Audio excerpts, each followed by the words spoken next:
everyone, and welcome back to the PC Perspective Podcast. We have reached episode 746. This is being recorded on October 25, 2023. I am Sebastian Peak. I am Jeremy Hellstrom. I'm Josh Walrath. I'm Brett Van Sprunberg, podcasting from an undisclosed location. And not actually laying on a mattress. I know what it looks like. Where are you? Are you laying on a mattress? I can't tell. Is that a curtain? Are you in a hotel? He's in an undisclosed location. An undisclosed I'm just worried that my location. stewardess costume hasn't appeared yet for next week's podcast. I'm sorry. You know, Oh, you yeah, should I guess just this is kind of the check your Halloween tracking. episode. I didn't dress up or anything. None of us did. Well, no, but for kinda episode is, 747, don't we all have to dress up as airline stewards? Oh, I need a pilot's cap or something. Flight attendant. I believe that's the correct terminology these days.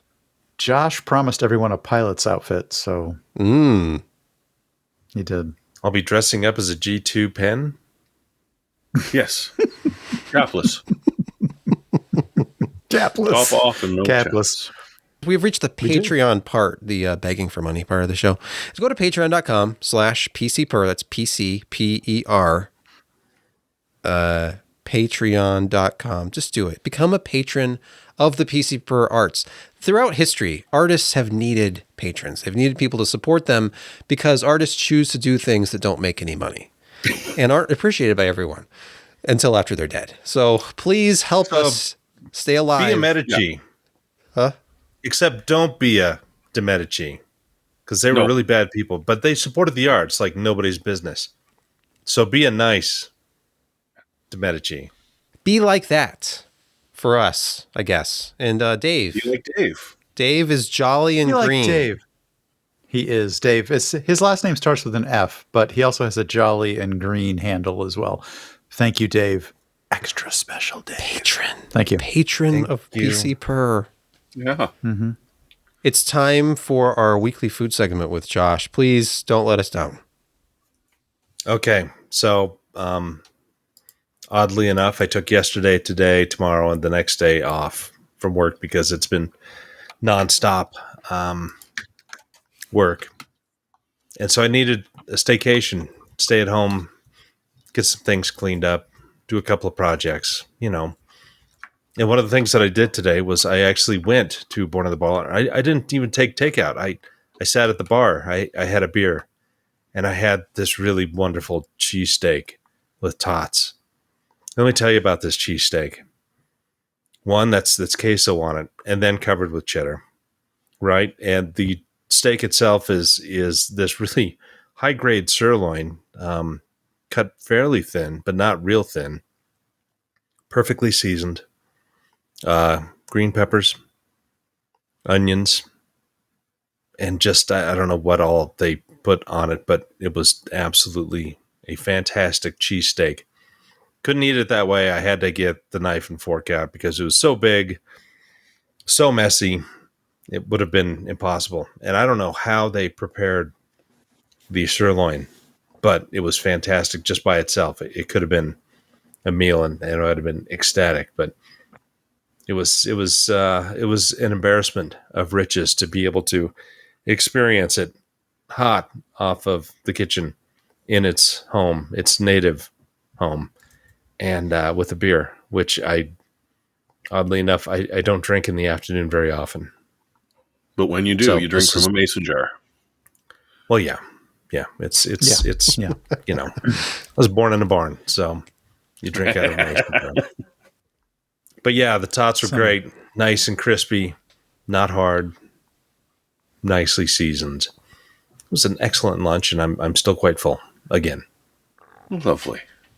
Yeah, Those tots did look perfectly done. they were Yes. wonderful. Crisp. Your use of bokeh in the short distance also was very appreciated. Thank you. There was a kind of naturalness to the bokeh too. I don't think it's artificial was. portrait mode stuff. This No. is just It's ray It looked traced. good. it's real lighting. Wait a minute though. Yeah, His it's phone. the Galaxy S23. Is this your phone right here? Who's taking the no, that's- picture? That's the S10 for my work. Oh, you have a separate work Okay. phone. Okay. Yes, Okay, I do. The tyranny of the work phone. Mhm. But that's not a lot of God, physical well, that's distance 10, to eh? get a Nice amount of bokeh there. It's So in the detail. thank you. I mean, even being resolved through this compressed Twitter photo. Look at you can see like it is nice. the cheese the has like the puckering. puckering. Yeah, you Yeah. can see it. Yeah. You can see the glistening of the fat content in the sirloin. The And the spices on the peppers. Look at that. top. Yeah, Look look at the that peppers. gleam. That is ray You tracing You can right see there. the That is windows path traced. off of the off of the peppers. So yeah, I had not tried their cheesesteak before, and boy, I've been missing out. It's time for the PC Perspective News Desk, and our first story tonight is probably one of many to come about the changing architectural landscape in the personal computer realm. Because as you know, x86 is basically dead and buried because of exciting news stories like this one, which was at the time an exclusive report from Reuters on NVIDIA making ARM-based PC chips in major new challenge to Intel. This is from a couple of days ago. There have been so many news stories from various outlets talking about both NVIDIA and AMD jumping into the PC CPU market, but with ARM architecture. And I don't think Intel is ready for this. If they're Nobody serious about mentions this. how badly NVIDIA screwed up the first time. The non-pro Surface was NVIDIA. But hopefully they've learned their lesson. Okay, well, there's this That whole first one was just awful. Microsoft. Was it Windows RT? Was that what it Yeah. was? Yeah. That was the one. As many incredibly positive things as you can say about ARM and it being the future, and I think it is, I'd be a fool to deny it. I mean, just look at what Apple's doing. They converted their entire computer lineup. Mm-hmm. I know it's single-digit market share and people scoff at it, but they took an entire ecosystem and moved it over to ARM, and the things are very fast and efficient. They make their Intel counterparts from just 2019 look slow and outdated by comparison. Yes. It's very embarrassing. Yes. The $2,000 Mac Studio, not even the $4,000 one, the $2,000 one is faster than any Intel Mac Pro ever made. Yep. Much faster. It's not even close. So it's just, there was a good move on their part, but they were able to devote the time and the engineering into making the operating system work beautifully. And their partnerships with a lot of the major software guys, like Adobe is, I mean, Adobe and Apple have been synonymous with productivity apps and, you know, video stuff. And yeah, Apple, you know, included a lot of accelerators in their M class systems that, you know, because they're in a walled garden. They do things with the OS to make sure that this is supported well, and then work directly with their partners and give them the tools to accelerate on this and to make it, you know, a very nice running overall system.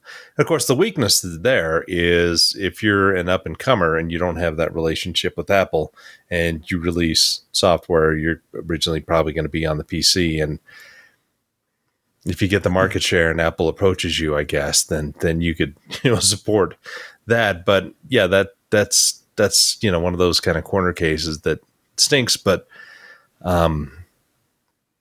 it's a corner case. So yeah, it's pretty impressive what Apple has done. You reminded me, Josh, one of the things they did is they sort of able to reach API parity between their A series based operating systems and their M series based. And we're talking about their mobile space, iPads, iPhones, clearly very, very popular. A lot of them out there, and the M series on their desktops and laptops. And they've been sort of merging these things and getting API parity between them. So they were able to leverage both populations into things like Photoshop on the iPhone was very, very close to getting them onto their M series CPUs when those came out. So they were able to use some of that as well. And they didn't, as we talked about a few minutes ago, they didn't have to dump millions of dollars into their lab to get them to port it because they already had a population of processors and systems and an API layer, most importantly, an API layer that these application providers could program to that would easily translate into their desktops once they adopted ARM.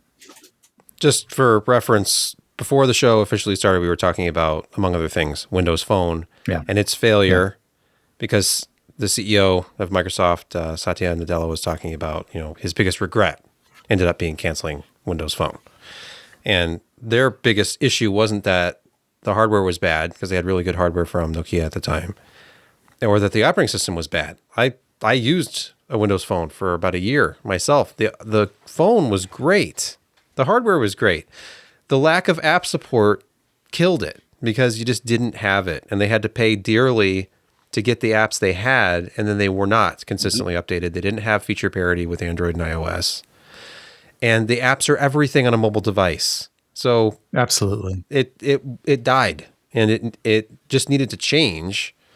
They just needed to adopt Android and, skin it and run Android apps. But I feel like if they move to ARM, if Microsoft, and you feel like Apple approaches Adobe and other companies and, gives them a bunch of money and support. And Microsoft is a big company too. Why can't Microsoft go to Adobe and say, hey, we want you to make the best version of Photoshop, of the entire Creative Suite, whatever it's called now, the subscription service that nobody can live without, and make it ARM and make it just as good as the one you make for the M series silicon for Apple, and make it better, make it the best ever, and we'll compensate you for it, and make this the creative professional's dream system. And we'll work with featured partners to bring you incredible, sleek looking machines that can be smaller than ever, that can do all the same things that Apple has done with these, Mac Mini size systems that are like pro level. So it's, and then the laptops, that's the killer. Yeah. Because going on also right now is Qualcomm's, I think Snapdragon Summit or whatever it's called. Mm-hmm. And they should be one of the ones that's most scared about NVIDIA doing this. Yeah, really. Because, they are late. Yeah. There may be a lot of interest, and, there's, analysts over there and trying to pump up investor interest, but Qualcomm announced, nice and all, but Qualcomm announced this a year ago. If you go searching for Orion, or however you pronounce this, you'll find stories from November of 2022 about this. This is not new. Ooh. They've renamed it, I guess. Now it's Snapdragon X Elite with Orion CPU cores. This is Ryan Smith at AnandTech at the summit, learning all about this new architecture. And it's very interesting. Snapdragon X Elite, which is going to be the high end, has 12 of these Orion cores at up to 3.8 gigahertz, 2-core turbo up to 4.3. So you've got Adreno graphics with 4.6 teraflops. Is that FP32? You think that's FP32? Really P16? We're talking mobile here, but this is going to be in laptops. They're talking about this being a Intel killer in laptop. Let me look at this one performance. Really?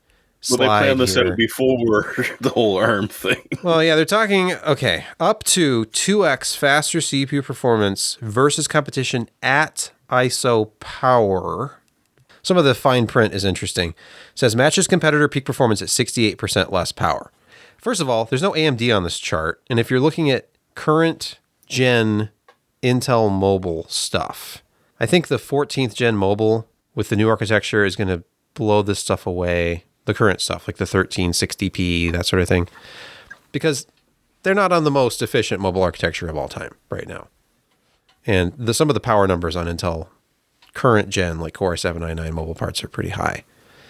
So if you look at what Qualcomm is saying, it says that the maximum performance reflected by the i7 1360p and i7 1355U represent maximum achievable results in given platforms under unconstrained PL1, PL2 settings and no thermal limitations. Yeah. So they let apparently those chips everything they can and get as hot as they want. So they put them into some kind of platform that allowed them to run with no PL1 or PL2 limit, which would not happen in a shipping laptop situation, unless it was some kind of crazy gaming laptop design. A 1360p would be found in like a Yoga, some kind of convertible, thinner laptop form factor. So not only did they run it with no power limits, they also ran it in a non-thermally constrained situations. They took the case apart. They had some kind of exotic cooling on it, or they put it in a freezer, which is a technique that has been known to be used in SoC benchmarking in the past. And Apple laptops. yeah. So somehow they got these things to just, ridiculous levels of power draw. And in that situation, the Snapdragon X Elite, twice as efficient. So I would just like to see a real world example of this, see how close they are. But really, I want to see it against AMD's current mobile architecture. And I want to see it against AMD or Intel's next architecture. When we actually I'd also like to see a real Qualcomm powered laptop as opposed to an engineering kit that is probably thicker than a phone book. And yeah. So a lot of questions still. I'm not jumping on the bandwagon when we're hearing all of these numbers and it's based on Geekbench, and it may or may not have been run on Linux or possibly on Windows 11. I think this one says it was run on Windows 11 for just the power testing, but the Geekbench numbers they were throwing out there were based on a specific version of Geekbench on a specific version of Debian. So I don't know. Yeah, there are so many things to even cover here. I don't know how, just because Qualcomm, does a lot of their own designs, but they base it on a lot of their licensed designs as well. And so when you look at, from like 10,000 feet up, you see how each of these cores handle L2 and kind of L3 caches. The latency involved is fairly significant as compared to, what AMD and Intel does, just because a lot of those things are so tightly kind of bound in there with the design. But of course the strength of ARM is that you can license out multiple technologies from them and you can scale them up. But that scaling is, again, it's the parts are not really, how do I say this? They're designed for each other, but they are not like hand laid out. So like, hey, here's this 4-core thing, and we've got the L2 caches on each core, and then we've got this crossbar or this ring bus that goes to the L3, and it's kind of not like that on the ARM side. They've got a lot of infrastructure in between all of these parts so that they can scale them out really, really, really, really easily as compared. But you always are going to suffer some performance hits. And so, yeah, these benchmarks like Geekbench, they're kind of designed to make almost these mobile parts look better. And I'm not trying to downplay ARM and say they make crap, because they don't. They make, one of the most, sold CPUs in the world. They're in every cell phone thing, one way or the other. Yeah, and their performance is very good. They were kind of nipping on Skylake type IPC, but it just, there are still some disadvantages going to ARM. Now, energy efficient, yes, they are. When they design things from the outset, they're very efficient. You're running a CPU at half a watt, to maybe 1 to 2 watts at actual absolute load, and that's going to be CPU and graphics on a handheld, and you're not talking about 35 watts. But when you go into these mobile spaces and you're going against AMD and Intel parts, there are going to be significant differences in overall performance. And we haven't even gotten into the software aspects of, an OS that, natively runs it really, really well. Linux has done a great job with ARM, and especially in the server world, they've gotten better, and ESXi has gotten in there, and all of these things. But the vast majority of productivity machines do not run. Well, okay, that's wrong, because all our AI machines run Ubuntu. But yeah, people who are doing video editing, photo editing, stuff like that, they're probably going to be either on an Apple or a Windows machine. And I know that I feel like I'm going here in circles. But there's some Lunatics. My video and Emacs. DaVinci Resolve is a industry standard application. It runs on every platform. So That's true. there's one. Yeah. No, it's Lunatics are doing but it on it's phones nowadays. Well, yeah.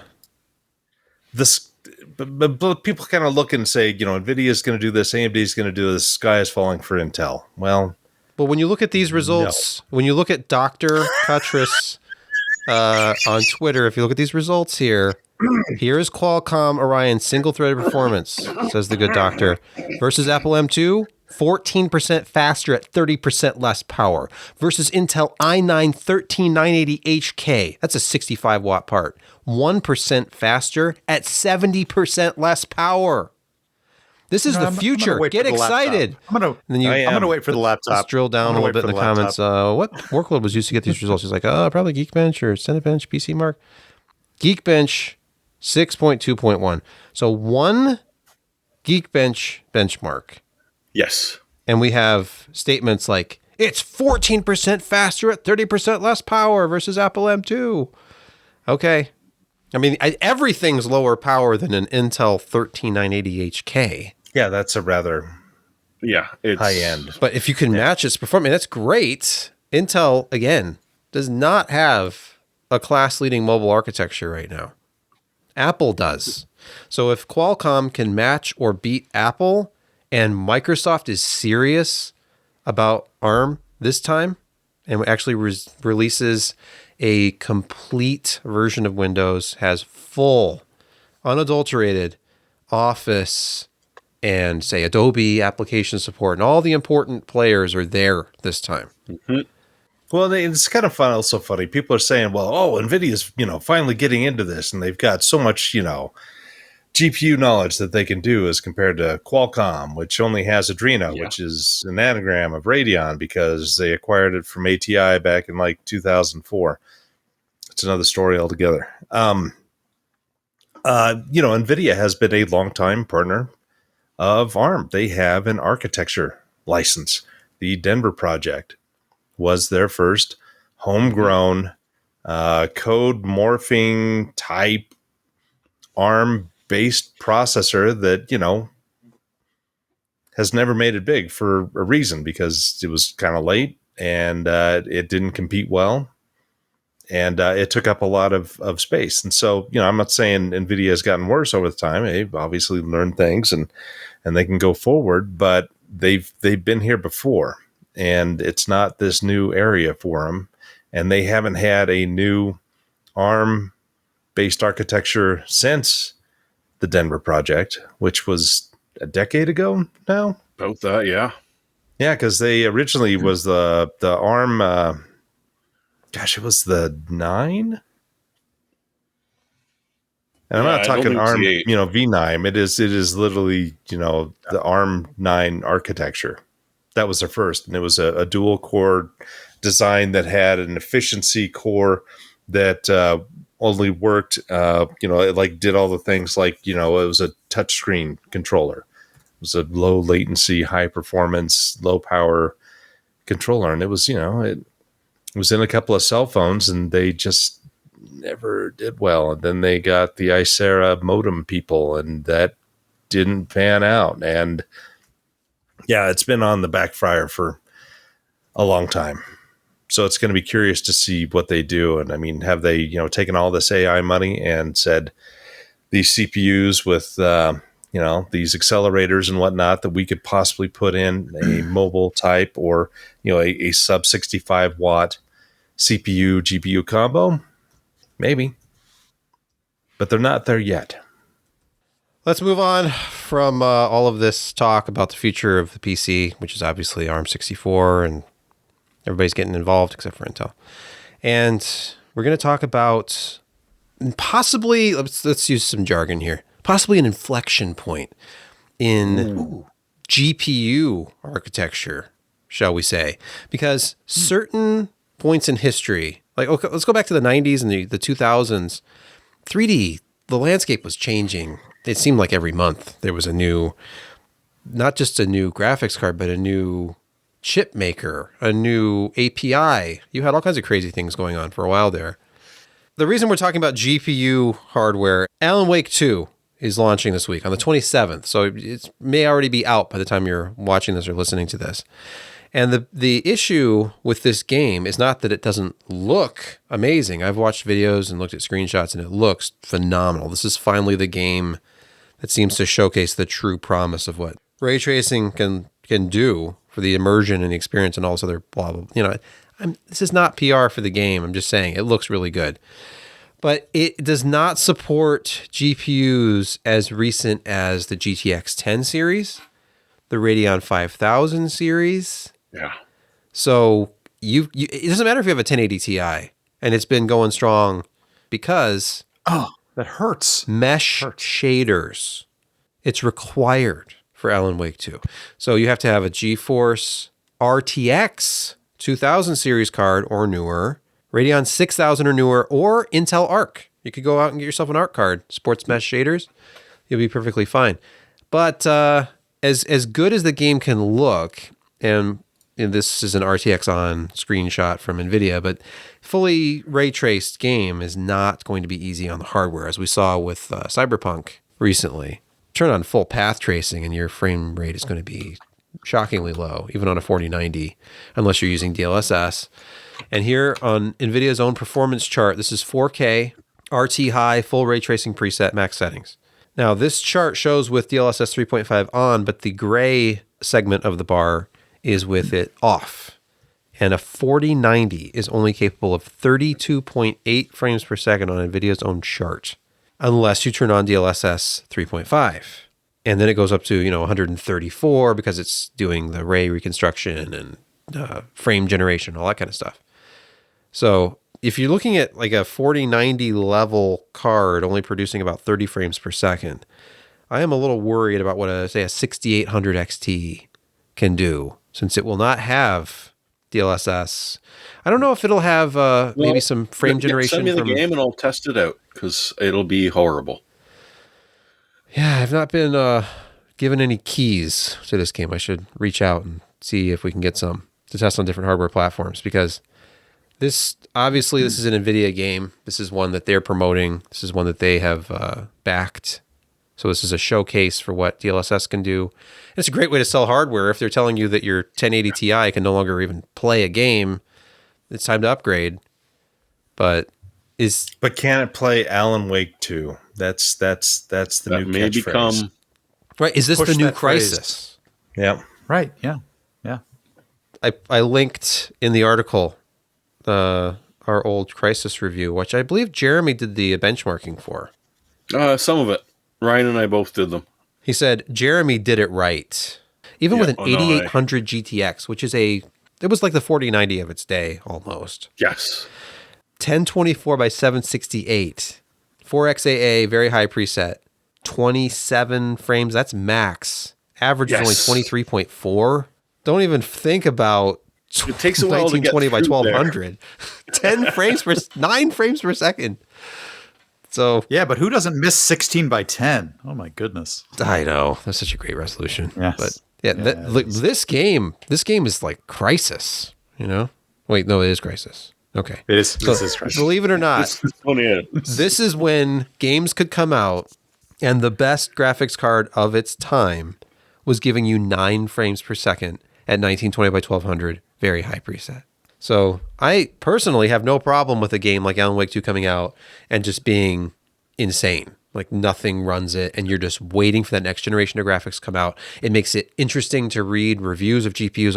Well, wait a minute. What about the new 8000 series card from AMD? Is that, let's see, how high do I have to go on the product stack to get 30 frames per second? What about 60 frames per second? So I don't know. I've not been excited about anything in GPU hardware since before 2020, I think. Since before the pandemic, when everything got so expensive and this whole hobby started to become depressing. Damn you miners. And then everything else. And pandemic pricing. Yeah. And supply chain and now NVIDIA realization you could charge whatever the hell you wanted and you'd still sell out. As long as this game isn't a huge disappointment. I know the genre is not for everyone. This is a horror game. from what I understand. Yes. So not my favorite, but if it's incredible looking and it's immersive. And what do you think about the fact that it's also being released on consoles and will therefore, of course, be very well optimized there and run just fine on the hardware that's been sitting in people's living rooms for years? And yet PC gamers are being told, you've got to get like a 4070 Ti or like a 7900 XTX. It suggests it could have been programmed a little tighter, but it's nice to see a console game that actually is going to look better on PC noticeably, assuming they're not completely lying to us. You had the opposite effect with Cyberpunk, so anyway. Yes, exactly. I think anytime you turn on full path tracing on anything, I think that's, to me, the secret sauce that makes PC gaming really interesting. It's like looking at, like watching Computer Chronicles and seeing somebody demo a 3DFX card for the first time. You're like, well, this looks amazing. This is so much better than anything I can get on a home console or my current PC. Everything looks smoother. Yeah. And unfortunately, you could make it look like that with a 2060, but it's going to run at like 5 frames per second. So it'll be good for screenshots. Anyway, yeah, I like it. I'm going to say one last thing. I like it that they're giving us the option to hammer on the stuff that we have and see it dragged to its knees, because that means there's going to be some more interesting things coming out that will push hardware guys, push software guys. And yeah, I'm all for it. Now for something completely different. Let's talk about browsers. Let's talk about Microsoft's engagement with users who are motivated to look for an alternative to Edge. How are they being treated? They're being treated to a survey asking them why they don't like this particular skin of Chrome. Or, sorry, I mean Edge. So could you, hey, you're going to be downloading Chrome.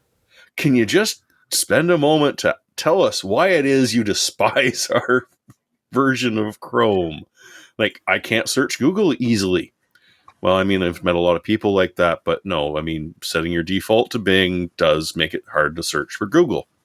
It's too slow. My websites don't work. My reason is not listed, but one thing they won't give you is a verbatim so that you can actually type in your true feelings about Credge. And I hate you. Microsoft demanding that you explain why you dare to download an alternative browser. This is great. Yes, Razer, Bing has improved significantly. That's sort of like saying that this horse manure that I've eaten, it's, over the years gotten slightly less worse. You've got to let the AI assistant enrich your life, Jeremy. And when that Bing bar pops up in the center of your new active desktop, unprompted. You know what it gets really mad at? How do I remove this new toolbar? Yeah. Oh, but have you seen the benefits of you need to embrace this. This is for your own good, and it's all part and parcel with the whole Microsoft system experience. Yes, because I mean it's just like, okay, you're leaving me, fine, but can you please fill out this quick questionnaire about what I did wrong so that maybe I can win you back someday? No, just go. Just retain some dignity. Well, what am I kidding? They have none. No. What is my purpose in life? Your purpose is to download Chrome. Nicely played, Josh. Yeah. Nicely played. If only you could do like apt-get from Windows to get. Correct, Can you do that to get Chrome without even having to open Edge? Then it would just sit a pop up like, we noticed you typed apt-get Chrome. Have you considered using Bing? Sorry, Edge. So we added a new feature to PowerShell to give you a just literally graphics inside of PowerShell advertising their skinned version of. If they did it in attractive ASCII graphics, I might tolerate that. I don't know. So there is a way to download Chrome via PowerShell. Okay, hold on a second. As long as you're in an admin. Process. And that does make Silent sense. continue verbose Dumps in a until local process temp found. directory, silent install. Yeah. Oh, I'm going to have You to can try do that. it without going to Edge. That's awesome. Okay, so I have PowerShell pulled up on this Lenovo Has it been? something or other laptop, and I'm just gonna paste it. There's the code. Performing the operation, remove file on target. Whoa, was it already there? I wonder if it's because I already have it. Run it again. Okay. Nope, same result. Okay. Well, I just wonder if it cleaned up your file first and then would do something different on the second run. probably shouldn't do that while I'm running Chrome. I actually pasted that from Chrome. It seems to still be working. Everything's fine. That's right, folks. Just cutting and pasting code from the internet and slamming it into your currently operating computer. Don't worry. It's not the one I'm streaming from. Happen. It's just the the laptop that I go Okay. to show websites. Okay. Right. In our next news story, Zotac has released a Z-Box with active solid-state cooling. It's not passively cooled, but it's not just fan cooled, is it? Is that what active solid-state makes it sound like thermoelectric? I don't think it has fans. There is no fans. There is no thermoelectric. Okay. But if tiny membranes vibrating quickly get you going, then this is the way to go. This is the air jet from Forge Systems. So there is essentially this looks like a heat sink, but it's really, really thin membranes that are vibrating ultrasonically. And by doing so in different patterns, it actually causes a fair amount of airflow, enough to keep an i3 N300 well within operating temperatures. I don't think you're going to see this on an i9 anytime, or at least not in any reasonable size. But the whole idea that this little Zotac Z-Box PI 430AJ is solid state. There's not a moving part in this thing.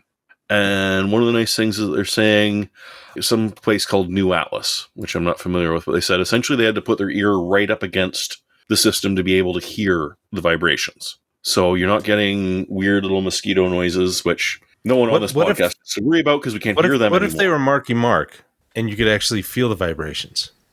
The good vibrations? Yes, I know, but I wasn't going to go with Marky Mark because that's just wrong. It's out of bounds, Josh. No, but I do think that is an interesting idea. Zotac are one of the few that, are sort of pushing this mini PC idea. And hey, no fan, no pump, no spinning rust, no moving anything. It does kind of sound like spinning rust. When you have to put your ear up to it to hear the vibrations, that's like one of those, Western Digital green hard drives. It sounds like the piezoelectric effect, actually. What if it actually canceled out coil noise? You could use them both, and you could do it out of phase. What if it leverages the power of coil wine? The future of GPU cooling could just be the vibration from all the power stages of the GPU actively cooling the GPU without fans. I mean, they make so much damn noise already that they are louder than the quiet fans on a lot of these GPUs. It's not just the noise; it's the shifting frequency. Yes, but I thought that the asymmetrical fan design that Johnny Ive talked about in those videos, Brett, was why MacBook Pros were so silent. Was because they did vary the frequency because it's you just toss a little ANC chip in there, little microphone, maybe. Which also technically is moving, but I mean, we're getting into nitpicking here. I believe you're focusing in on the asymmetry of the fan architecture and are differentiating blade pitch. Right, the blade. If the blade pitch is consistent, you start to get annoyed by it. But if they shift the frequency, they said it was quieter. It seemed quieter. So,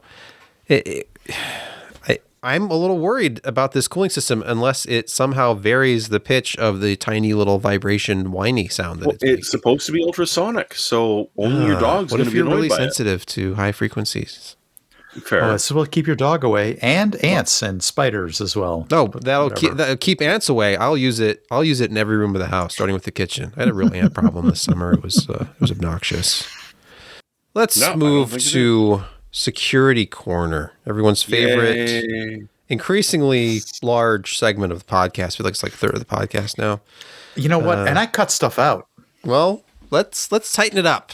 Bleeping computer. Yep. Citrix bleed exploit lets hijackers hijack NetScaler accounts. Well, you know what they say. Hijackers, they hijack things. That's what they do. Man, since about 2 weeks ago. So there's this proof of concept exploit released for the Citrix bleed vulnerability. CVE-2023-4966. What's the severity rating of this one? It's not a 10. Wasn't this close to the 10? Wasn't this close to the 10, though? This is either a 9.8 or something like that. It's a 9 something. Okay. I mean, we're getting sort of just blasé about, it's just a mere 9 something. Just because it can use an unauthenticated buffer to, just sort of take it over on devices which are specifically used in corporations for load balancing, traffic management, VPNs, password authentication, nothing important. But the appliances that put themselves out there as purveyors of security, and we're here to help protect the transit of your data and provide secure endpoints. And we're going to back this up with our reputation and our long history of being able to provide such secure services, and to consistently see titans of the industry like Cisco fall to very, very significant security vulnerabilities is disheartening, to say the least. And to have it be this significant, and as well as I read that this is being exploited in the wild. So since the 17th, as far as I know. That is correct.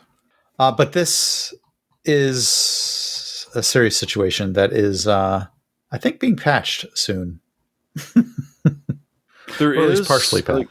There's a partial patch already. They need to follow up, from the sounds of it, with a bigger one, because it's my lord.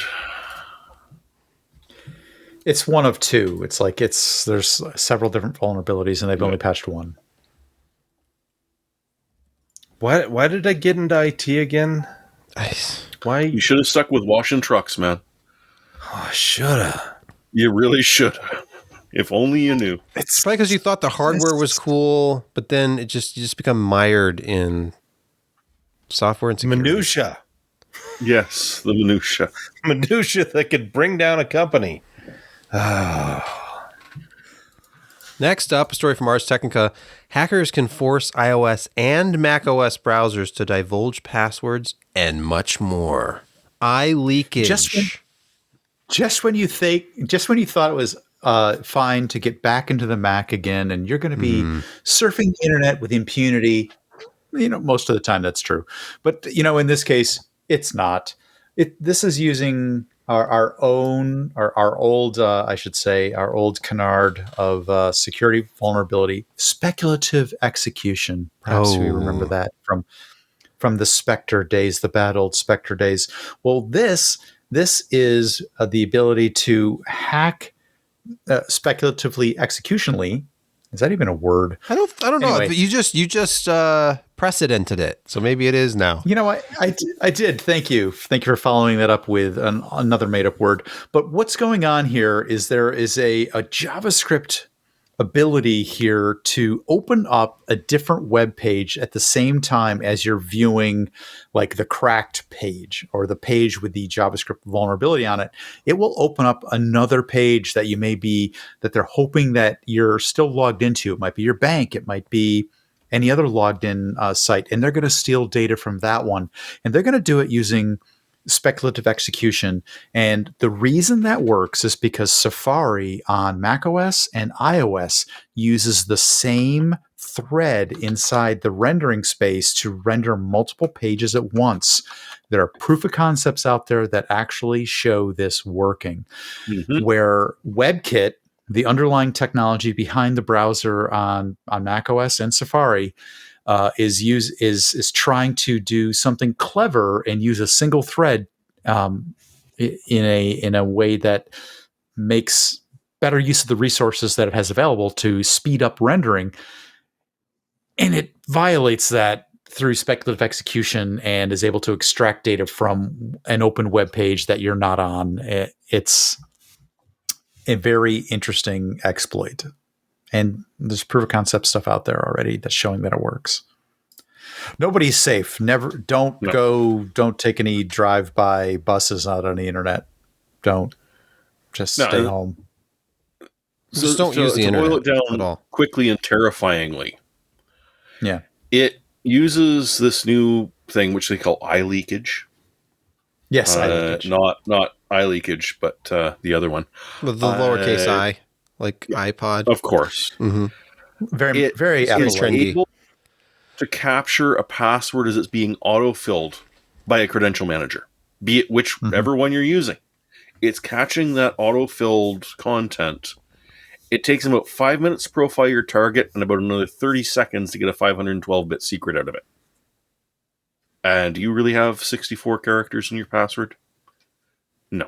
And that's 512 bits of data, not necessarily the secret. It just means you could be typing pretty much anything into this other space, and they're able to extract it, whether that's your password or any other bits of information. And in probably stupidly small amounts of time.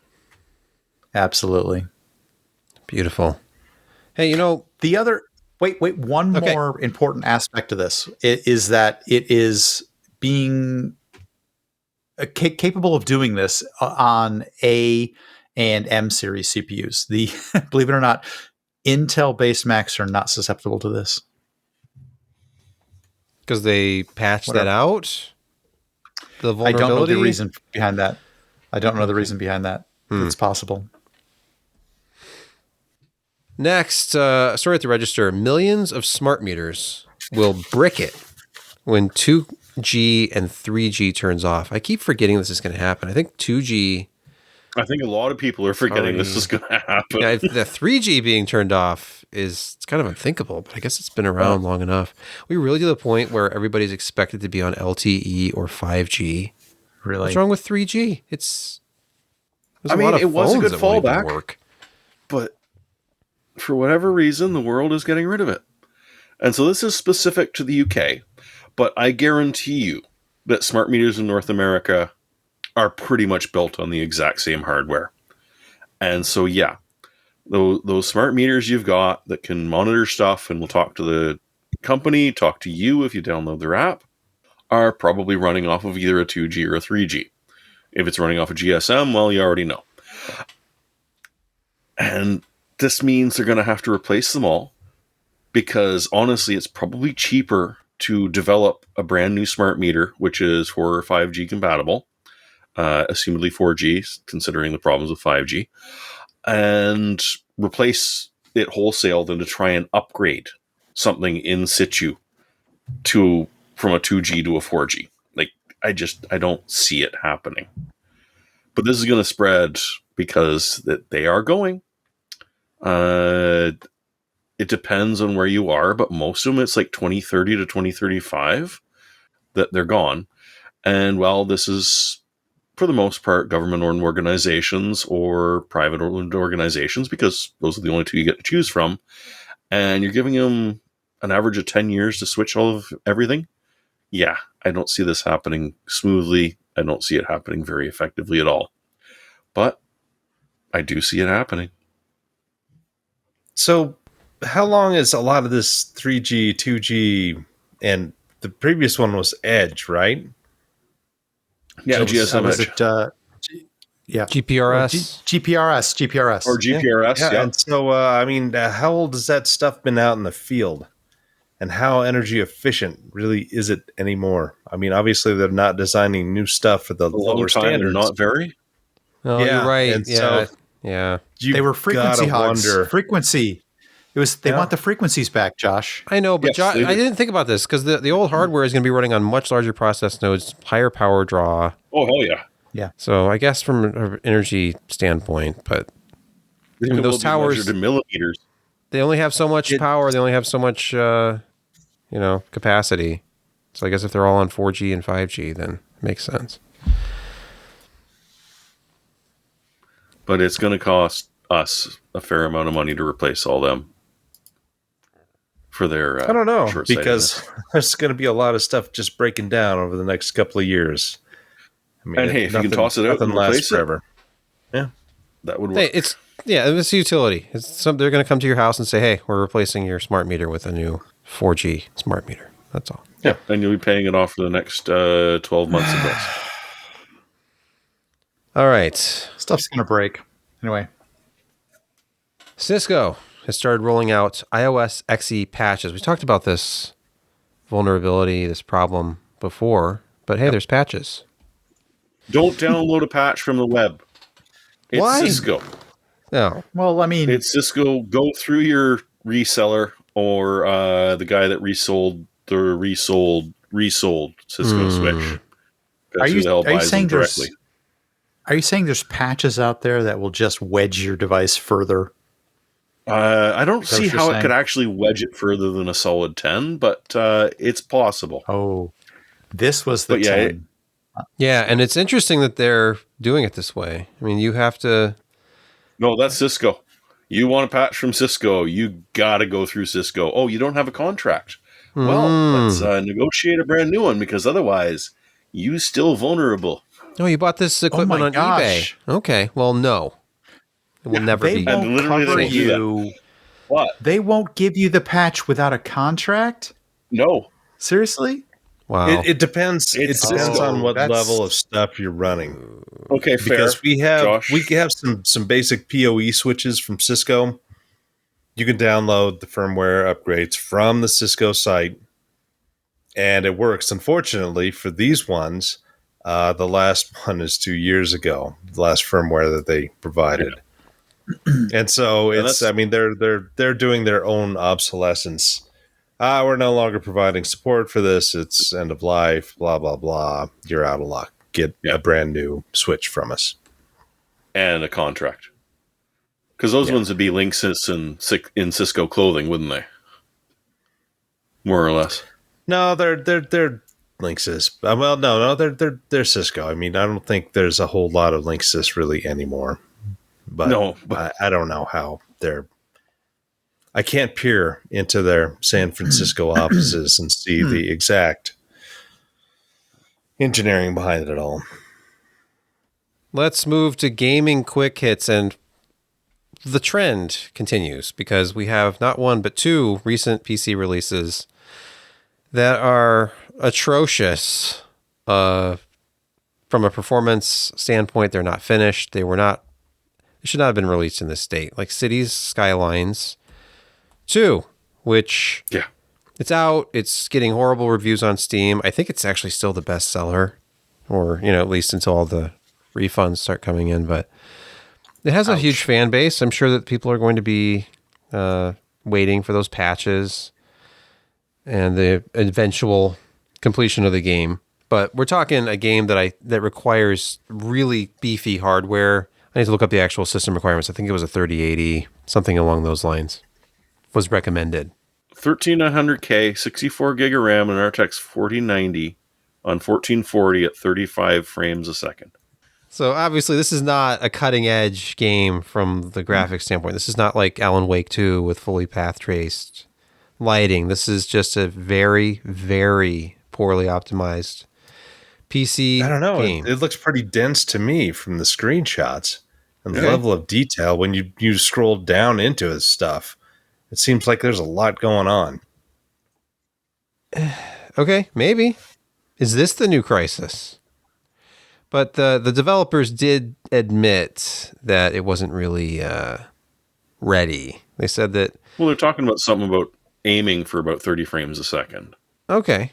So the Colossal Order has gone to decisions. Their controversial decision to release it, knowing it had performance issues. Quote, while some setups on PC have challenges, we concluded the performance is not a deal breaker for all the players. End quote. Okay, so there you have it. So if not every single person has a terrible experience, then it's not a deal breaker. And that's why the game has a 48% rating on Steam. Yeah, but over 100,000 concurrent players. So yeah, exactly. They don't care.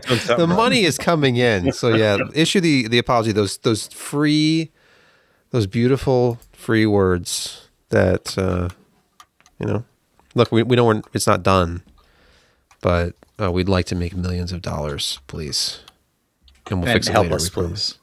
Yeah, we totally promise. Yeah. And it wasn't just City Skylines. Here's an article at PC Gamer about Metal Gear Solid. This is actually some good news because the Metal Gear Solid collection has been a dud. The PC version, that is, because it's, let's see, Metal Gear Solid 1 and 2 lock at 720p. Artificially, you'd have to use a hex editor to actually allow higher resolutions, which it can support, but... Oh, wow, that's a scroll up a bit. What? No, don't look. I don't want to look. Scroll down or up? No, that right there. That's just awful. That is some serious polygons. That's worse than Doom 3. Well, this is a PlayStation 2 game, I believe, that we're looking at here. Maybe, maybe this is Metal Gear Solid 3. I'm not sure. Or is this the new one? So there's a patch. Do the back and forth. Okay, there's a side to side. There's a patch that will allow you to, not use a hex editor, just run this and unlock higher resolution. So here's the difference between the default 720p. This is Metal Gear Solid 3. That was kind of the big one because it's the first time it's ever been on PC. Okay, this is hurting my eyes. It's like I'm. And then you go to 4K. It's out of focus. Oh, and it's like it's in focus. It's like you cleaned the window and now everything looks clear. So thank goodness you took all the bacon grease off the screen. It's better, but he's got like 37 polygons to him. Okay, yeah. It's Metal Gear Solid 3. It is way better. It's way better. Way better. When did it come out? This game originally? Yeah. Like 20 years ago? Probably Exactly. 2004? Yeah. Exactly. So rejoice. To me, that's not the point, because if you're on a PC, you should have the control. Let the user decide if you want 10, 50, 100 frames per second. Give us the sliders. Right. Let me go to 4K or beyond. Let me challenge you on this. Let me just say, as a PC user, should you be slightly conversant in hex editor, or at least Notepad++? No, or at least Notepad++. Come, give me that. Come on. You're using... No, but this is not the kit computer era. This is not the early mini computer era anymore. These things are what? They're supposed to be. You're on graphical user interfaces. Everything runs on a script. Yours has a 5 1/4 floppy. Hey, this computer is state of the art. That is not a Chief Tech case. That is not in between 2000 and 2004. And by the way, this podcast is not sponsored by B&T Polar. I was hoping you were running the podcast off of that one, and you were saving the boutique manufacturer that made this 386 DX PC back in, I believe, 1989. But yeah, it's just here for background. It's literally just here. It's PC perspective, so I wanted a PC, so I set one here. You bought some of that cleaner to make it less yellow ivory, didn't you? No, this is as it was shipped to me. Oh, and I'm impressed. It has a certain amount of yellowing. It's not bad. You can see the difference between the floppy drive and the drive backup there, but it's not bad. No, it's not bad at all. And I got so lucky with this computer and its brother. I got two from the same Canadian seller a couple years ago. Because does that LED display does that have display two numbers, 33 just two and 66? Yeah, this is back in the day. I mean, and this 66? This is a very fast PC. This is the 40 megahertz AMD 386 DX. So it has that faster crystal in there and the 40. I'm gonna have to do a video on this someday. Keep talking about it, but enough of that. So yeah, the shocking PC ports of games that were actually, ostensibly released for the console. I mean, they were originally for the console. There were PC ports back in the day. I have a copy of Metal Gear Solid 2 on DVD-ROM. The PC version in the box, and it's notorious for having poor performance, and it doesn't really look any better than the PS2 version. So just emulate. Just emulate the games on PC. Buy them for the PlayStation and then emulate them on your PC. Why can't you just boot off of USB? Oh, what, on this? Yeah. Hey, you know when you take your system and you want to add an optical drive? So you grab your optical drive and you attach it to the parallel port, and then you dial up the internet because you need to go online to make the two talk to each other. Yeah, it's all right here. PlayStation 5 has a new optional disk drive because, maybe you didn't get the disk version. You get this new slim version that doesn't have a disk drive. And you have to go online to pair it. It just seems like the disk drive is your way of going offline. I'm opting to load my games through the optical method. Well, it's not going to work unless that optical drive is connected to the internet. Why does this seem like someone has come personally to my house and slapped me in the face? Because they did. But really, if you get a game on optical, and I was fool enough to think, I want to own my games. So I installed the game off of optical, which is significantly slower than downloading it these days. So I'm waiting and waiting for the install off of the BDR. And finally, it goes through, and there's a 45 gigabyte patch it has to download. Like, okay, I should have just downloaded the game, but then I wouldn't own it. I wouldn't be able to put it on a shelf like this. I'm not sure that's the point.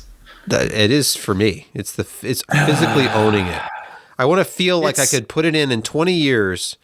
I could be nostalgic and say, hey, son, let's go back and play that PlayStation 5 game we used to play together. Take it off the shelf, sorry. Dust it off. I can't do They that. shut down those servers. They shut down your authentication of your optical drive server 10 years ago. You know what I'm saying? This is why, when companies make it so that you don't actually own the things you buy, and make it impossible for you to use them in 10 years. That's when I feel perfectly justified in pirating it at that point. I bought it 10 years ago. Now I can't even play it. Okay, I'm just going to download an image of it and play it through whatever current emulator situation there is. I thought we agreed we weren't going to advocate breaking laws. If I own it, Brett, and I can't play it anymore, I am going to pirate it if I want to play it again. I'm not buying it in some different form. He's not pirating it. He's getting an electronic I'm getting a backup copy that will allow me. You own it. Do what you will. Yeah. Look, you want to be digital only. You want to brag about the fact that you don't have shelves full of, increasingly dusty and moldy smelling boxes. Good for you. Okay. And maybe you just get all your old games on GOG like a sane person. But hey, you won't experience turn evil. You won't experience the joy of putting in that floppy disk and there's nothing on it anymore. That it's just corrupted, and unformatted disk. The box starts to fall apart in your hand because everything's disintegrating. So yeah, PlayStation 5, another example of a Sony product that buy hardware. In just so many years, this won't even work anymore. Yep, buy hardware. Verify it on the internet. Trust us. Yes. So you're saying the Xbox 360 HD DVD drive, I can no longer plug it into USB and it'll work on Microsoft Windows 10 or 11. Wait, does it? That'll probably work, though? actually. No, it doesn't. It doesn't? Oh. I tried. It doesn't. Windows Vista Ultimate, though, that would work. It did. Yeah, Oh. It did. I think it worked through Windows 7, and then anything above that, it just is like a known USB device. Oh, Windows 7. Do you mean the last good version of Windows, Josh? Yeah, pretty much. Yeah. Okay. Because ever since then, I feel like Windows has just been this thing we're saddled with. They're apologists for. They're even fans of it. But is this a lead up to our next thing? we've talked a little bit about PC games that were not ready when they were released. Lazy console ports, performance issues, that sort of thing. But what about games that will never be released? But are still making millions every year. But somehow still already... It's like, okay, I want to make money, so I'm going to create a game, release the game, and then make money off of the sales. Or you're an idiot. Work on a game, make all the money, and charge people for it, and then never. Why would I even release it? I'm making the money now. So yeah, Squadron 42 is announced to be feature complete. It's been 11 years, but Star Citizen has no release date. It never. Oh God, no. Well, neither does Squadron 42, for that matter. At least there were lawsuits. But no, part of the lawsuits, part of the fallout from that was that Squadron 42, the single-player campaign of Star Citizen, actually got separated. So Squadron 42 is separate from Star Citizen in theory anyways. Okay. It's still the same guy that's just sucking money from people. Oh, well, I've invented this brand new spaceship you can't fly, but you can pay me money and you'll be able to fly it when we release the game. Tee-hee-hee. Apparently, Squadron 42, it's in the polishing stage, as I said. It might actually be released before the heat death of the universe. I'm not going to bet money on this, but it might happen. And the good news is that you can just buy it and play it when it does come out. You don't have to invest, your house in getting a nice ship and fuel and weapons and stuff like that. But I'm sure there's an opportunity to. And it came with a good, I think it was 30, 40-minute long trailer, because it sort of goes to show you why this is such an utterly frelling mistake. They wanted to show off the ground combat and the destructible terrain in your Starship game. They've included a zoom when you're flying your fighter ship, so that you can actually see the ships you're trying to shoot at. That there actually is some good actors apparently playing some of the characters, and it doesn't look awful. If you jump through, this is just sort of a cutscene, but jump it about 3 or 4 minutes in, and it might actually show you some gameplay. Oh yeah, this video is 26 minutes long. Great. Oh yeah, it's really long.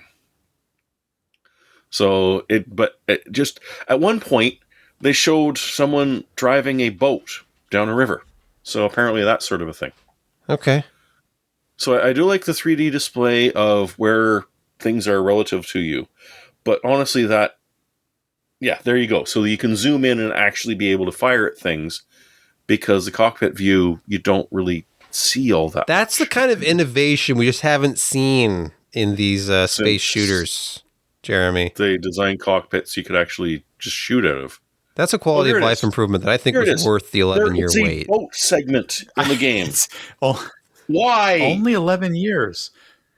Because some planetoids have water, Jeremy. Jeremy, some planetoids have water. Deal with it. Yeah, fair, but are they on a star? Game. I guess this isn't Star Citizen, so I guess they can... No, it's Squadron 42. I mean, I haven't seen this level of ridiculousness since Derek Smart made video games. Remember when it first came out? And you got to be pretty old to remember him. Their big thing was you can walk around the ship. You can walk around the ship and look at it when that first came out. Yeah. In the hangar. That hangar walk around. It's like the Cybertruck. You can get excited about Cybertruck. You can watch, demonstrations of it being shot with machine guns and having windows broken on stage. You can look at pictures, video footage of it rotating. Ball bearings, dangerous. What's kind of funny is that Derek Smart actually kind of became, an elder statesman of video games. So he was full of piss and vinegar in 2000 with Battlecruiser 2000 or whatever the hell it was. 33, I believe it was. I believe it was 2033, 3000, yeah. something like that. And then But Universal War. yeah, he he got the piss knocked out of him, and he went away for a while, and he came back, and he actually got some really good insights into the gaming industry. So that was kind of cool to see. Maybe I don't know if Chris Roberts is going to do the same thing. He definitely needs a timeout, regardless whether he learns anything or not. We need to put him in timeout. I still can forgive him because Dungeon Siege was just so fun. Fair. It was enjoyable. Anyway, Jeremy, a while back, your Farscape reference was, thank you so much. Appreciate it. Well, I know YouTube doesn't let us use real words anymore, so I had to. Let's seamlessly transition into the review portion of this podcast. Josh, will you tell us about the Loupedeck Live S? Loupedeck. Loupedeck it's a strange name, but the more you say it, the more it just rolls off your tongue. Loupedeck. Wow. I don't think they're ever going to use me for marketing from here on out, and that's okay. But Loupedeck was a Stream Deck designer that actually was recently bought up by a industry giant, otherwise known as Logitech. And so they're now integrated into the entire Logitech ecosystem, or at least getting there. So it is one of their entry-level Stream Decks.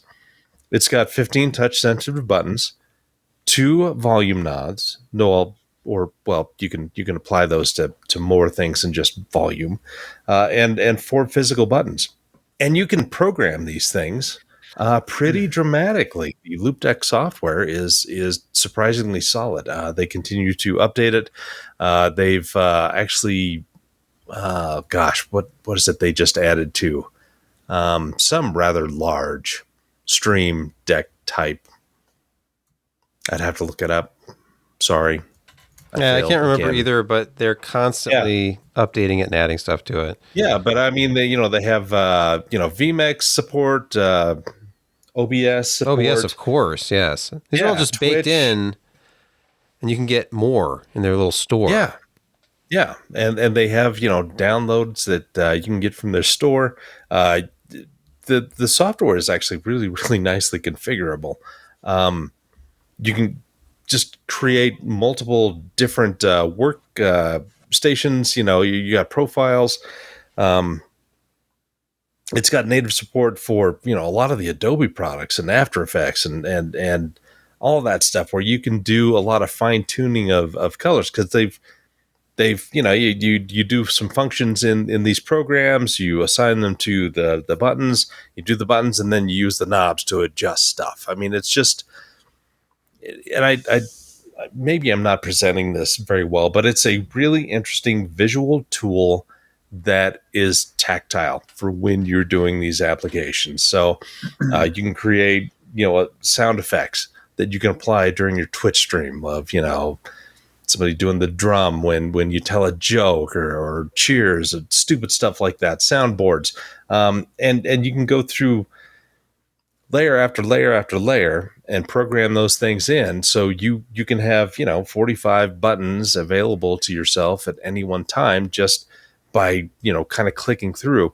And if you don't memorize keyboards, if you're not great at that, each of the things you can program an icon for. So, for example, they have Microsoft Flight 2020 that you can apply a lot of those settings to. So, like, instead of hunting around your keyboard and trying to find, release the brake, put down the gear, do the flaps, you can do the flaps to one of the volume controls. So you can adjust through clicks, what flap settings you want. You look in there, it's like, I want to lower the gear. Instead of hunting down for G on your keyboard, which, sounds kind of easy, but, there's 110 keys on that stinking thing. And you look over there and it's like, oh, it's my top right.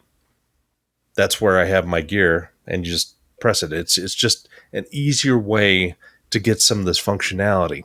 The screen just is kind of a basic LCD. Originally thought it was kind of an OLED due to the lighting, but that's not correct. So it's just a backlit LCD. Again, programmable buttons, touch sensitive for those 15 buttons on the front. and it's a really solidly built little thing. It's slightly larger than a cell phone, and you just have a tremendous amount of functionality that you can apply to it, especially, if you are a photo editor. There are some things that, adjusting tint and color with the knob and seeing it going back and forth that way is just easier. It's a tactile experience. And, if you've got your workflow and you take the time and you kind of program that in, which is really easy with the software that they provide, it could be a very rewarding experience to you, not just, for people who stream stuff.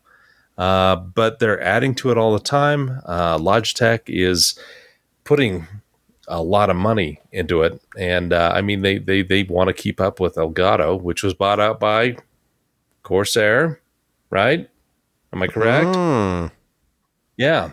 And so we're seeing a lot of they've got 3 versions right now of Loupedeck. Loupedeck Live S is the lowest at $189. So it's not inexpensive, but if you can utilize that, it's a really nice little product. And I found it extremely easy to work with, and I'm turning into a bigger Luddite by the hour, it seems. So you gotta start game streaming again, Josh, because you go to that OBS preset and you got things like start stream, stop stream. Yep. You can set up buttons to change which scene you're in. So you can just show your face, show the game, put yourself in a box. Nobody wants to see my face. It's your personality driven, streamer content, Josh. Something like that. Yeah, price $189. You can get it for a little bit less on sale, but it's under $200. And I gave it the Editor's Choice Award because it's well built. It's got a nice little stand to it. It's got a lot of functionality. It's not just for streaming. You can apply this to you could, any program out there that will have keyboard shortcuts. You can apply those to your Stream Deck. You can create an icon for whatever function that is. It's just an easy thing to have next to you. It's visual representation of stuff that you use all the time without hunting through keyboards or menus. You just click on that stinking button that you created an icon for, and it just works. It's nice. Thank you, Josh, for that. And let's move into picks of the week. Josh, are you ready to start talking again? Josh, do you need a break? I see his eyebrows wiggling. He's not frozen. I know. I'm just thinking. I'm just recovering. What was it? From that. All right. Anyway. There's this company name. There was a lot of controversy on last week's show. Fanatic. About the pronunciation. Fanatec. Okay. Fanatic. But wait, you said it was Fanatic. I was reprimanded Fanatic. for saying Fanatec. Okay. So. Okay. Yeah. They're German, so, if you want to get into racing, this is one of the better deals out there because you get a really solid and expandable, pedal kit. You have an okay wheel, and you've actually got a direct drive module that you can mount either on your desk or on a dedicated racing sim setup. And it's the lower end. It's 5 Newton meters, so it's half that of some of the other popular ones. But so you won't injure yourself, is what you're saying. Exactly. But it's going to have. So the realism feedback. lacks a little bit if you can't get actually hurt by the wheel. I might want this instead. Just ask Danny Ricardo. Yeah. Okay. But yeah, it's less than $400. I mean, only just barely. And once you get tax and shipping and that, it's going to be more. But the CSL DD wheel is what? It's $199 when you buy it with this combo, and that is the best deal you will find anywhere for a good, solid direct drive setup.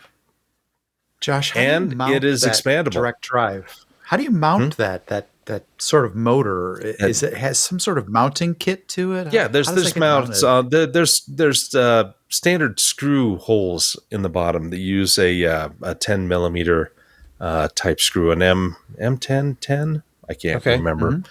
But yeah, it's stuff that you can get at the hardware store, and oftentimes they will just include these mount screws or hex nuts or bolts rather, and a lot of the big racing stands and sim seats. They all have a standardized kind of bolt thing, so you have a plate and you just screw it on there, and it works. Jeremy, your pick. Back in the day, there was a Pentium FDiv bug, which ruined a whole bunch of scientific experiments. Well, the new generation actually has the same thing, because scientists literally had to redo the way that they symbolized human genes in Excel, because it would quite helpfully make them all dates. It would turn 27 of the genes that they had got completely renamed. March 1, which was membrane associated ring CH type finger 1. Well, no, Excel says that's 1 MAR. And it's incredibly frustrating to try and convince Excel that something it thinks is a date is not a date. Well, after 3 years, Microsoft has finally published a change that will stop it from doing that, after the entire scientific community had to rename these genes so that Excel wouldn't do it. So, kids, don't use Excel as a database. This is just another reason not to. It's not built for it. But they do it though, Jeremy. In every I know they do. industry. I know they do. It hurts me. It hurts me deeply, but it's true, and it keeps screwing things up. But yeah, if you're too young to remember the FDiv bug, look up the FDiv Pentium bug, because that did some serious damage. And this at least it's not PowerPoint. Brett, your pick this week. I went with something simple. Unlike the difficult to explain previous picks, this is very straightforward. Do you want the fastest speeds from your cable operator for your internet and your network? This is an opportunity for you to buy a DOCSIS 3.1 from a preferred vendor, in my opinion, Aris. Okay, so it does not have an objectionable Motorola. Name. That's a plus. No. We're looking at networking equipment. Aris. Okay. Aris/Motorola. Wait, is it Aris or Aerith? Isn't that the great debate? Wait, no, different subject. No, okay. no, it's not. No, it's not. It's Aris. Okay. And this is arguably, it's a refurbed unit, but it's very nicely priced. $99.99. Okay. For a 2.5 gigabit, out the backside, DOCSIS 3.1 modem for your cable. Muttley! Could you plug two cables in at the same time? This is not. Hey, it's called teaming. Okay. Can you double team the back of the DOCSIS? The SB 8200 had the multiple connections. Hey, Josh, it says it's approved for use with Cox. Thank you. You know what? Well, Cox, Spectrum and Xfinity. So yeah, but there's definitely a picture of the back. I'm not seeing any pics of the back end of this thing. You know what? That's the OnlyFans site. Okay. Oh wait, it looks like the back. So it's just cable in, 2.5 out in to your Switch. 2.5 out to your Switch. Okay. All right. For $99, DOCSIS 3.1. Get on board, everybody. Okay. Hey, and I'm sure that your cable provider will absolutely love that you say, no, I want to rent. I don't want to rent. I want to bring my own device. And can I read you the MAC address? I'm sorry that we cannot find that in our system. We cannot enable. What's a MAC address? All right. Let me just tell you this. But how are we will gonna have push to go updates through. To ya? All right, hang on. You're gonna have to go through 3 super technical, tier 2 level operators before you get someone who understands the phrase MAC address. but it's going to be worth it. Is it? Because I used to have Spectrum, and I just gave up because they would not. And this is intentional, I'm sure. They would not enable the MAC address of the cable modem that I was trying to bring to the mix. And at some point, it just becomes easier to say, you know what, charge me $5 a month. You know, I don't care. But now we know what a MAC address is. Please give it to us. Right. Can you give me the MAC address of that new modem so we can enable it for you? Exactly. Yes, this is a 2.5 gigabit DOCSIS 3.1 modem for $99. It's a relatively good deal. Brett, sorry, in the YouTube chat, they're saying that DOCSIS 4.0 is mind-blowing.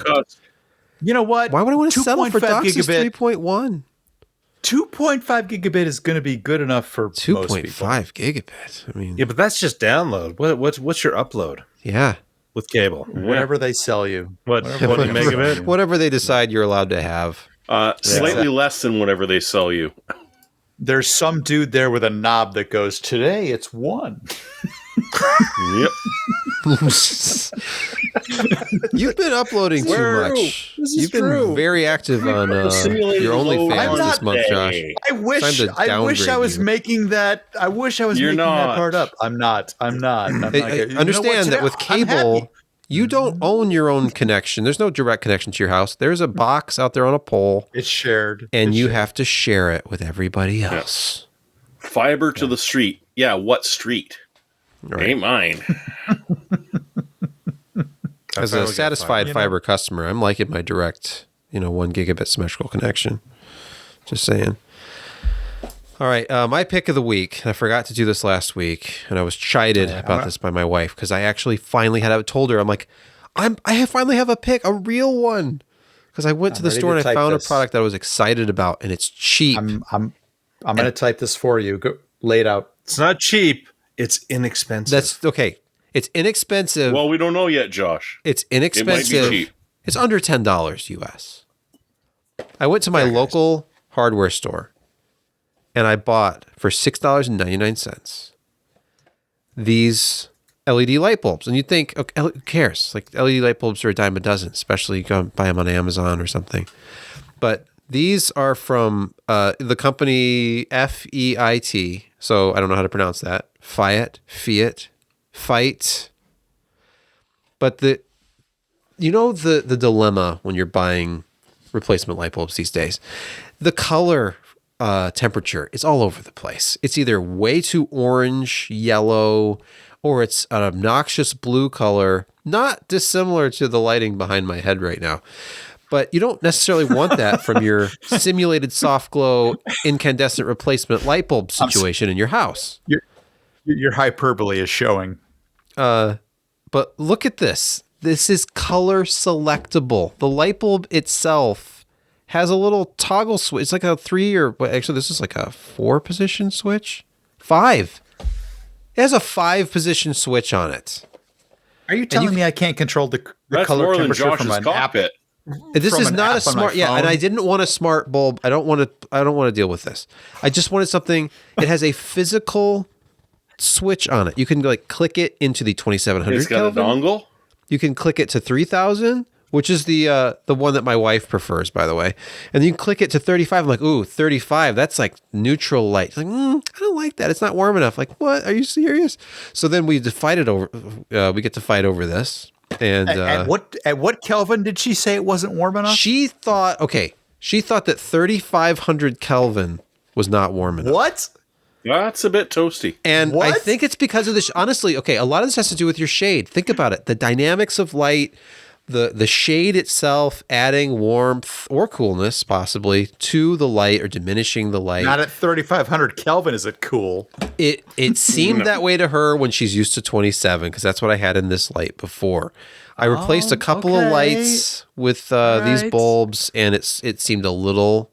I could slowly, and that's the great thing. You can train your significant other. The other humans. Well, everyone needs to just click it one more click towards the blue. Like, 2700. What about 3000 this week? Will she notice? Will she say anything? And then 3500. Walk into the blue lights. Walk into the blue light.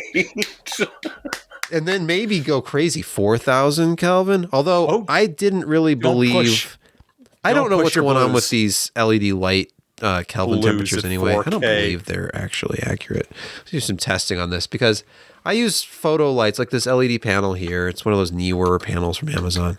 It's around 5,000, 50, 500, somewhere in that range. Color temperature. I have my camera set to 5,200 Kelvin right now, and it's reasonably approximate, what I see here as far as lighting goes. But the 5,000 on this is basically blue. So I don't know where they're getting that from. Yeah, 5K at blue. Yeah, it's only that doesn't seem right. $6.99. So This is not like if I could buy these for $6.99 and get like true neutral photo quality. that would be remarkable. They're only 800 lumens. It's not the brightest. It's a 60-watt replacement. They also sold 100-watt replacement. So I mean, go nuts. You should have gotten that. Maybe you should have gotten that one. Maybe.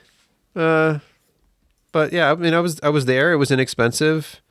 It's only 8.8 watts, and they even have dimmable. The last time I said that in Amsterdam, I had to go to the doctor. It was there. It was inexpensive. Josh, you needed penicillin or antibiotics after that one. Something like that. How about just better choices? David in the chat, get light testing equipment. Sure. I'm going to buy light testing equipment for my home to make, possibly leave Brittany alone. Oh no, not again. Leave Brittany alone. All right. Yeah, you did it. Thanks. I think that's going to do it. That's going to wrap up our show for this week. I want to thank everybody for watching, listening to our podcast, and happy Halloween, by the way, if you are participating in any of those festivities. I've had way too much of it. The amazing thing about having a young kid in school is that there's the trunk or treat day, there's any workplace trick or treats going on. There was one of those tonight at my wife's job. There's the actual trick or treating on Halloween, which seems like a letdown at this point because he's already gone trick or treating like 4 times. Wow. We want to thank everybody for watching, listening, and on behalf of everybody here at PC Perspective, we'll see you next week. Live long and prosper.